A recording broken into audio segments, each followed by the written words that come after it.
Olá, tudo bom? Para quem não me conhece, eu sou Alan Heinz, o seu consultor financeiro, e hoje nós estamos aqui para o episódio número 26 aqui do nosso canal no YouTube, Alan Heinz Financeiro, né? Dentro do nosso canal, o Aloncast, né? Esse é o nosso canal de podcast, onde a gente vai aqui falar sobre negócios, sobre empreendedorismo, sobre educação financeira, sobre finanças e, claro, investimentos, né? Porque uma coisa está atrelada à outra. E no episódio de hoje a gente vai falar especificamente os desafios, né, do empreendedorismo em tempos de crise.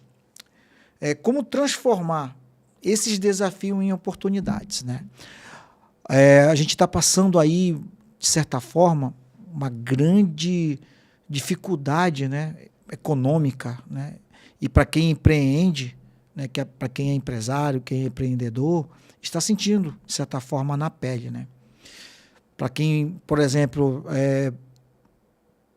presta serviço, né, especificamente serviço, normalmente as pessoas, os teus clientes, de repente, que vão atrás de ti ou te contratar, normalmente, dependendo do nível da criticidade dessa crise, né?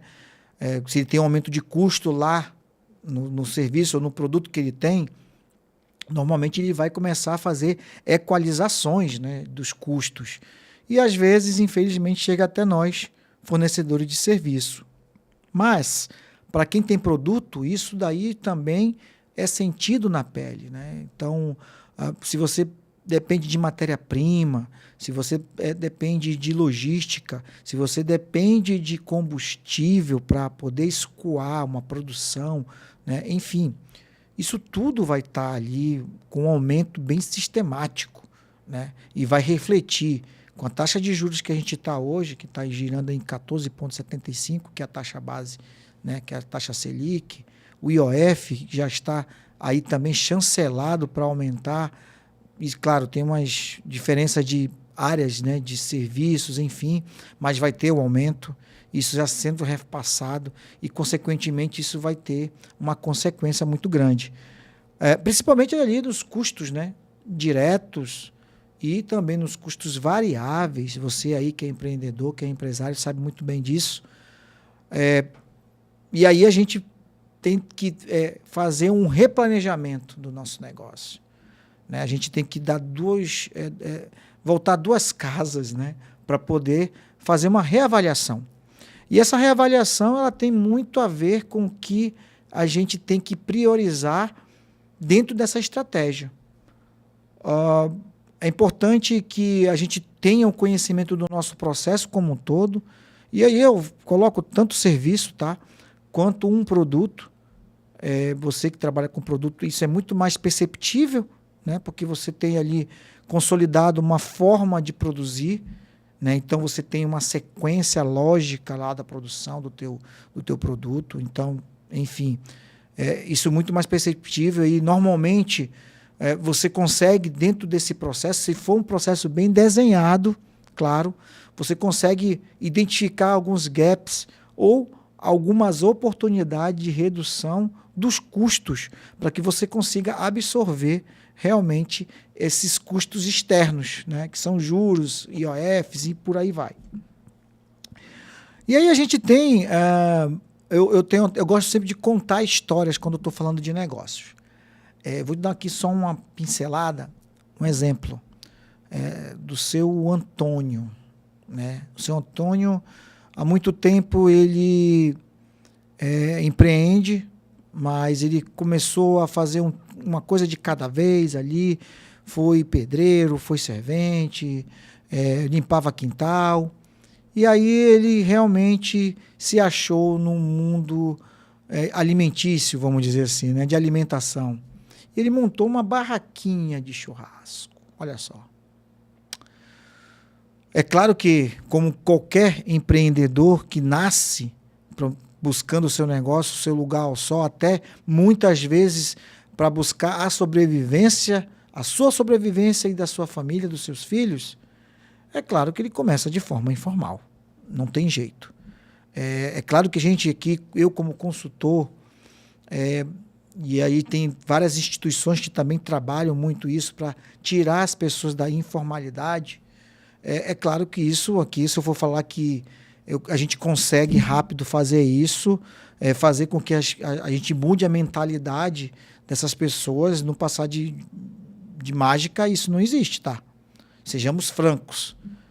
Até porque, como eu falei, normalmente as pessoas elas querem ter o lucrozinho dela, né? O lucro do negócio dela, mas ela vai de qualquer jeito e, de certa forma, ali para tentar sobreviver.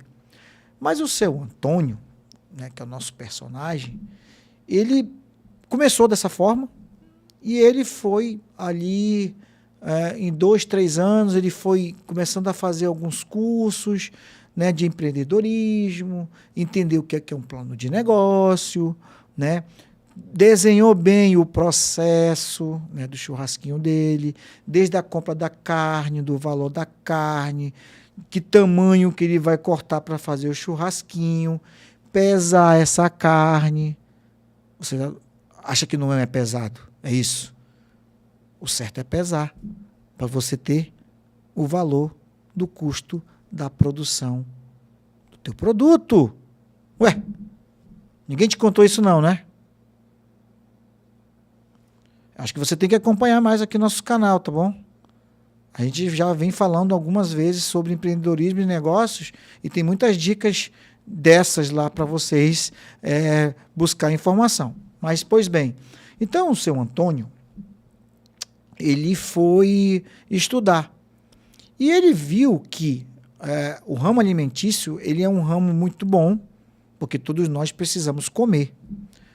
E é claro, né, que ele teve que estudar a estratégia, dentro desse planejamento estratégico, a localização, o tipo de matéria-prima, né, por exemplo, as carnes, aonde ele ia comprar, a qualidade das carnes. E uma coisa que é interessante, né, ele começou a ver o feedback dos consumidores, dos clientes dele, que muita gente, infelizmente, não trabalha no pós-venda. Mas isso aí a gente vai falar em um outro episódio. Mas, pois bem, e ele percebeu que dia e mexe, eu não estou falando isso agora, estou falando isso agora, tá? Esse reflexo do seu Antônio ante a pandemia. Mas depois eu posso concluir, tá bom?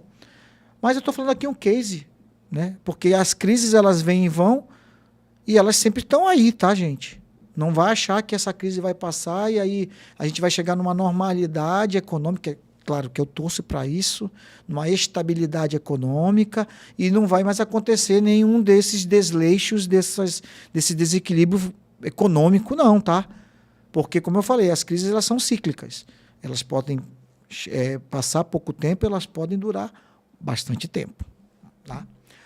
Então, o seu Antônio, o que ele fez? Ele foi ali, né, passou uma crise, viu que diminuiu um pouco do negócio ali, ele foi se rearrumando, reorganizando, né, o processo dele, ele começou a buscar fornecedores um pouco mais longe, né, mas com um preço mais atrativo.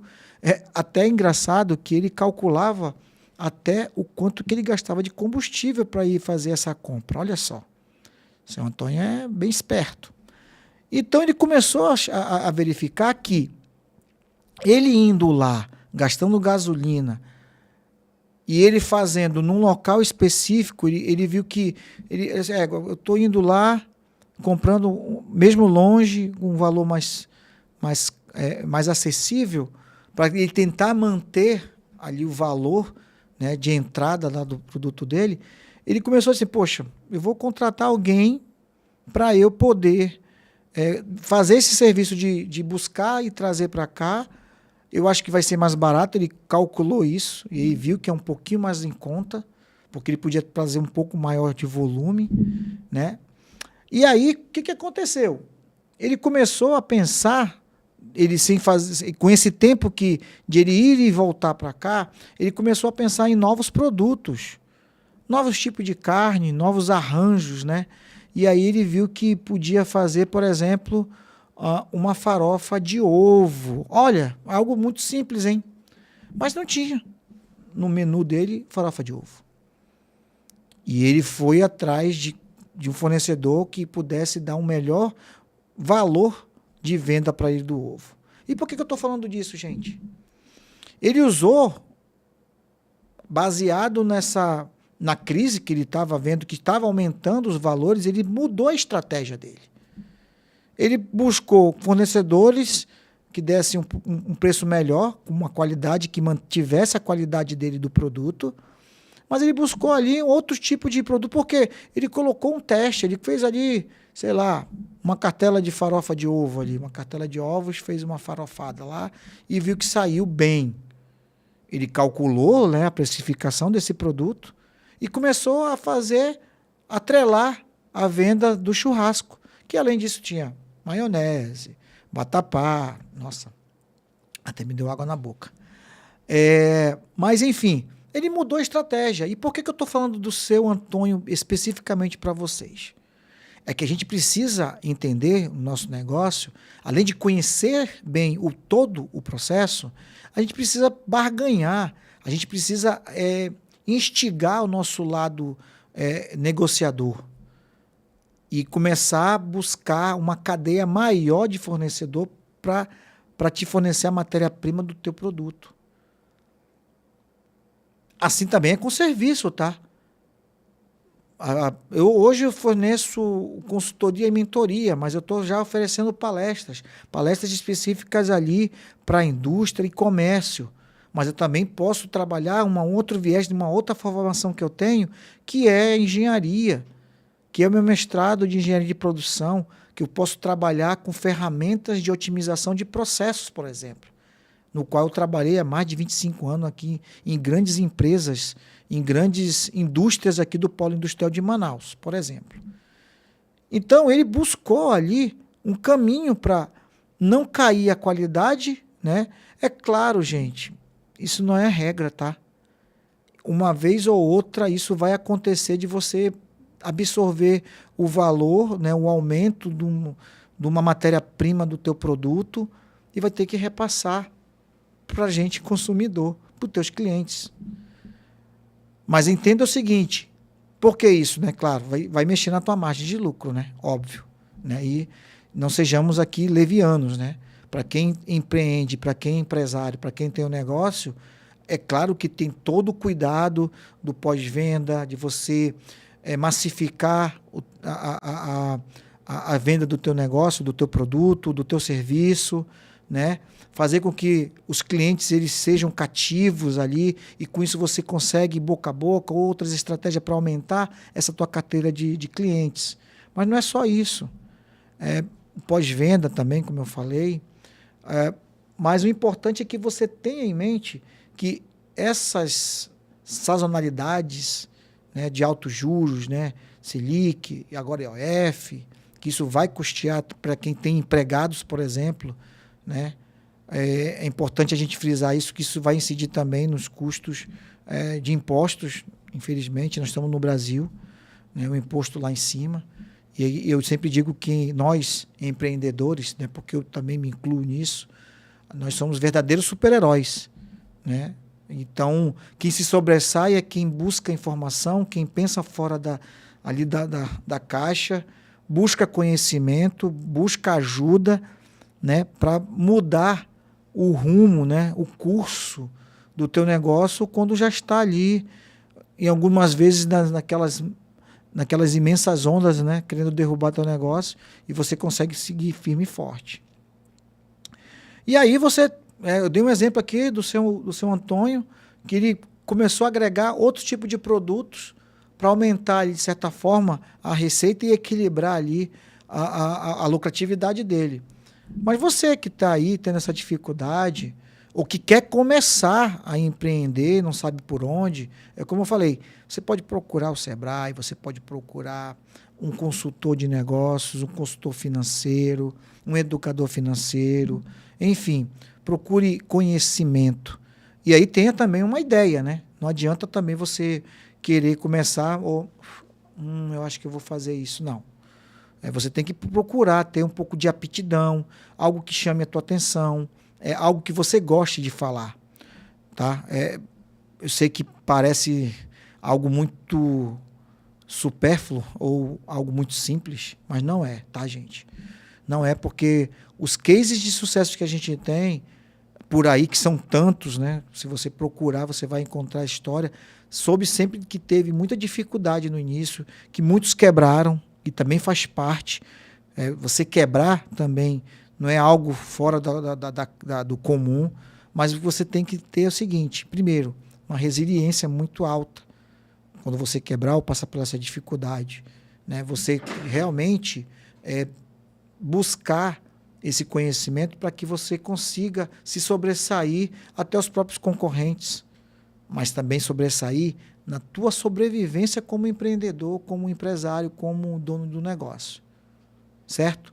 Então aqui a ideia de a gente ver todo esse contexto é justamente você buscar realmente novas oportunidades, novos serviços, né? Novos produtos, ou de repente abrir um novo negócio, uma nova oportunidade que você verificou aí nesses tempos de crise, porque, gente, é aquela história do ditado, né? Quanto muitos choram, outros vendem lenço. Ou quando muito chove, muitos vendem guarda-chuva. Então é isso que é importante a gente ter esse entendimento, né? E você conhecer realmente o que esses altos juros, esse IOF, enfim, isso vai incidir, e você tem que começar a estudar, começar a se entender desse contexto, dessa incidência, né, nos valores que vai aumentar os teus custos e já começar a tomar ação. É importante você ter isso em mente, para que você continue a sua vida de empresário, de empreendedor e de dono de negócio, mesmo com você bambeando ali nas altas ondas, né, dessas crises que vêm e vão, mas você se sobressair. E a resiliência, o aprendizado, o pensamento fora da caixa, né, buscar criar novos meios, novos negócios, novas oportunidades. É imprescindível que você consiga atravessar todas essas dificuldades, que elas não vão acabar aqui, é óbvio, né? Como eu sempre digo, que o empreendedorismo, ou o empreendedor, melhor dizendo, ele tem que ser sempre uma esponja. Buscar sempre estar sugando conhecimento, buscando incansavelmente, né? Por conhecimento, para que você possa buscar dentro desse conhecimento, ter insights que você possa aplicar diretamente no teu negócio. Tá bom? Espero que você tenha entendido aqui o nosso recado, né? E você tenha aí alguns insights para você aplicar no teu negócio, né? Buscar entender realmente da parte financeira do teu negócio, da tua estratégia como negócio, da tua estratégia como a tua estratégia como um produto ou como um serviço, para que você possa realmente fazer a diferença, não só para você, mas para a vida da tua família e para os teus empregados, né? Para os teus colaboradores também, porque eu acho que quanto mais a gente proliferar, crescer, né? A gente proliferar oportunidades para as pessoas, eu acho que é importante fazer com que as pessoas tenham renda. E claro que isso, quando você tem renda, você movimenta a economia, e a economia, a gente sabe que é uma das peças mais importantes, né? Quando você fala de país, né? De contribuições, enfim, de benfeitorias, né? Que a gente possa gerar ao longo dessa jornada, tá bom? Para você aí, gente, que não ainda, que assiste nossos vídeos, né? Que nos acompanha até no Instagram, no nosso TikTok também, lá no LinkedIn também, que a gente passa muita informação lá. Por favor, se inscreva no nosso canal, né? A gente está aí com uma meta de tentar chegar a 300 inscritos até o final do ano. Eu sou bem... vamos crescendo aos poucos. Não adianta a gente querer crescer muito. O importante aqui é a gente ter assuntos e principalmente ter informação de qualidade para você que nos assiste, tá bom? Eu espero você no próximo episódio, tá bom? Até mais.